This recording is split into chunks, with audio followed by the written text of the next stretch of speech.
Magandang umaga sa inyo, mga mga amiga, mga amigo. Ipakita ko lang sa inyo ang akon nga ginlimpyuhan sa lababo.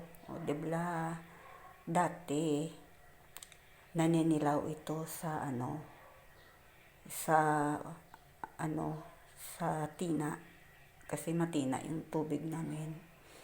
Ito nilagyan ko lang ng ng usalik. Nilagyan ko lang ng usalik. Tingnan nyo, babara nyo lang yan kung gusto nyo ibabad ng 2 minuto. Yan. Ganyan na siya, Pero ngayon okay na ang tubig namin kasi binago na yung jetmatic namin. Tsaka tingnan nyo, wala na, hindi na naninilaw yung aming lababo. Nilinis ko yan. Tsaka yung aming mga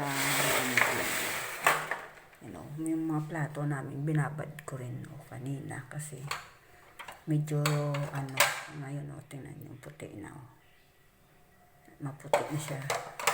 Maganda pag may usalik, pag yung ganito yung nyo matina yung inyong tubig, usalik lang, lalagyan yung usalik, tapos yung damit nyo ibabad nyo rin sa usalik. Ganun yung ginagawa ko. Ito, tingnan nyo, maputi na, diba? Hindi na siya naninilaw. Maganda na ang kulay, maputi na siya.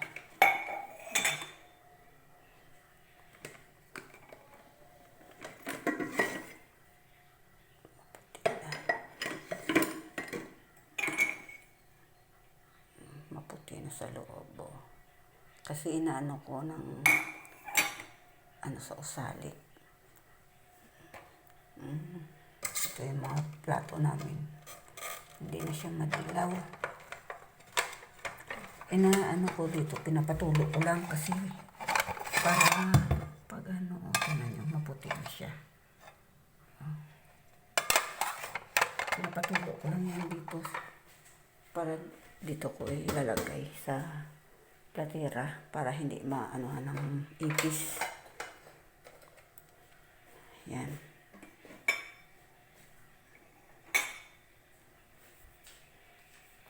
Yan ang ginagawa ko dito. Linis-linis lang.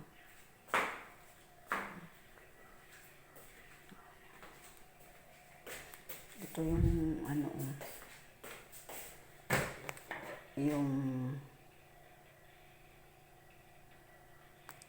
itatanim ko sana yan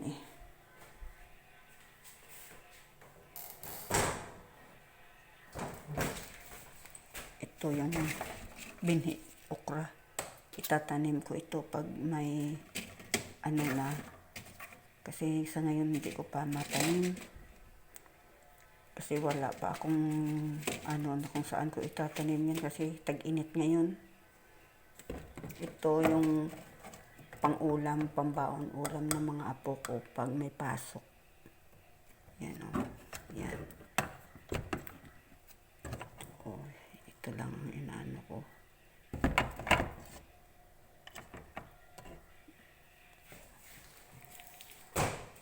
Saka ito, pansit canton, minsan kanila ulam sa school.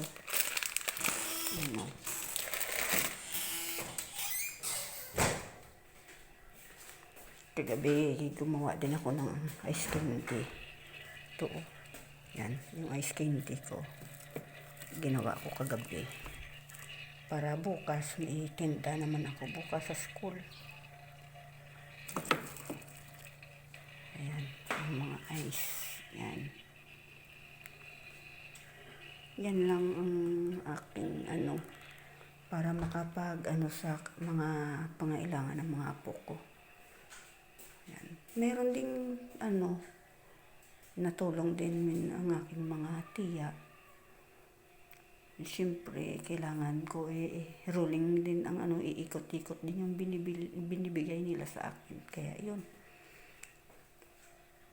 Para hindi diskarte lang. Madamo gid nga salamat sa pagtangkilik nyo sa akon video. Suportahan nyo lang ko para maano ko man ang akon ano. Damo gid nga salamat para makasuporta man ka ako sa akon mga apo. Amo lang gid ni nga akon paraan. Ang bulig nyo. Madamo gid salamat. God bless.